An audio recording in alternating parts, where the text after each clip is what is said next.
What's up, everybody? It's your girl Friskk here, coming at you with a tutorial for Deceit 2. In this video, we're going to be going over what's Deceit 2, innocent and infected gameplay, win conditions, and general need-to-know items, so I can set you up for success. Let's get started.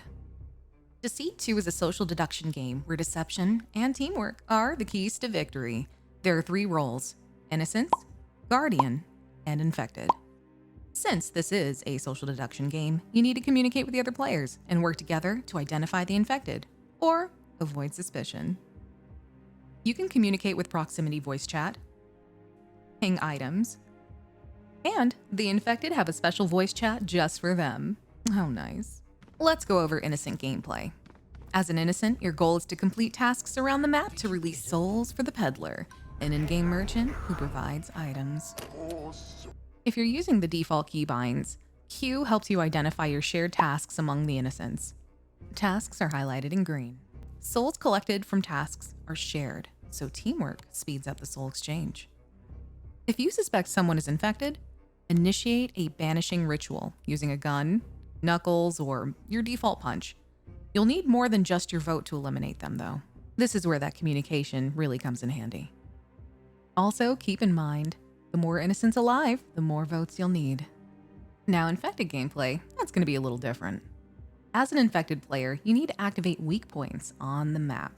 Similar to innocents, you can identify weak points and sabotage items with Q. Lastly, there's the Guardian. The Guardian protects a single character against terror execution for a single in-between phase. If a character's been blessed, they'll have this cheeky little smile right here. Every round, they can protect one person, but can't protect the same person twice. Be careful because you might just protect the infected. Now, Friskk, how do I win? Well, if you're an innocent, you can win by collecting an escape key and escaping, or by banishing both infected. For the infected, however, you win by eliminating all the innocents. This is by either banishing them, or of course, murdering them in the in-between. Oh, and if they manage to unlock the escape key, this immediately triggers a permanent in-between. You need to continue killing the innocents until you kill the one who has the key. If they open the door, they all auto-escape. Don't let them get away. Now that we've covered the basics of reality, let's talk about the map and the phase, the in-between. There are 2 phases, the reality, which we've pretty much gone over, and the in-between, which is easily noticeable by the red filter that drops and everything getting kind of distorted.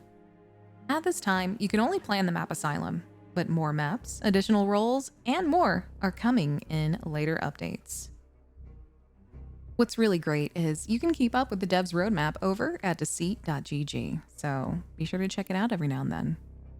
During the in-between phase as an innocent, you have to avoid the infected until the timer runs out or someone is banished. You can use cracks in the walls, teleporters, and items like your camera to avoid capture. You'll also find these rift eyes. They drain sanity. Sanity is like your health bar. Sanity also allows you to potentially escape when grabbed by an infected. In the in-between as infected, you have the ability to transform into your monstrous form. It allows you to kill the innocents. When in this form, you can break down destructible walls and close off cracks. You also have 3 additional abilities. You can do a chokehold that drains an innocent sanity. If their sanity is low enough, they are eliminated. You can hold up your arms to block out light from penetrating your eyes from items such as the camera. And your 3rd ability, Rage, which allows you to charge forth at speed, draining the sanity of anyone in your sight. On Asylum, you've really got 3 points of interest as an innocent, but you can also use these as a infected. You've got the speaker system that allows you to be heard all over the map, the inspection machine that shows you the role of who was scanned, and the blackboard. You can write stuff on it. Also, I kinda lied. There's 4 points of interest. The last one, the generator. As an infected, you can disable this generator, forcing the innocents to go down and repair it. Until it's repaired, it completely disables their tasks, and they're unable to earn souls or progress towards escaping until it's repaired. In Deceit 2, you have an arsenal of items and abilities to choose from. What you decide to use is ultimately decided by your playstyle. There is no right or wrong way. Navigate over to Emporium, then to Unlocks. This is where you can purchase new items and abilities to use in-game. The currency used here is what you earn while playing the game. When you first start the game, the top 6 items are unlocked by default. A few items I recommend when you get the chance are the handcuffs, which prevents another innocent from using items or touching anything. They just can't use their hands at all. I made this person my prisoner here, so you can play around with it. The invisibility medallion that allows you to become invisible for a short period of time. This is great when you're trying to avoid the infected during the in-between. Also, a big fan of the muzzle. It removes the ability to talk in-game for a few minutes for whichever character you use it on. Oh, don't you dare. This is great for those players who are highly charismatic and swaying the game.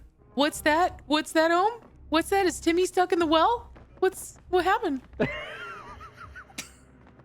Infected-only items will be highlighted in red. If I were you, I would try and snag Leak as well as Disruption, as they help you trigger the in-between quicker and slow down the innocent's progress.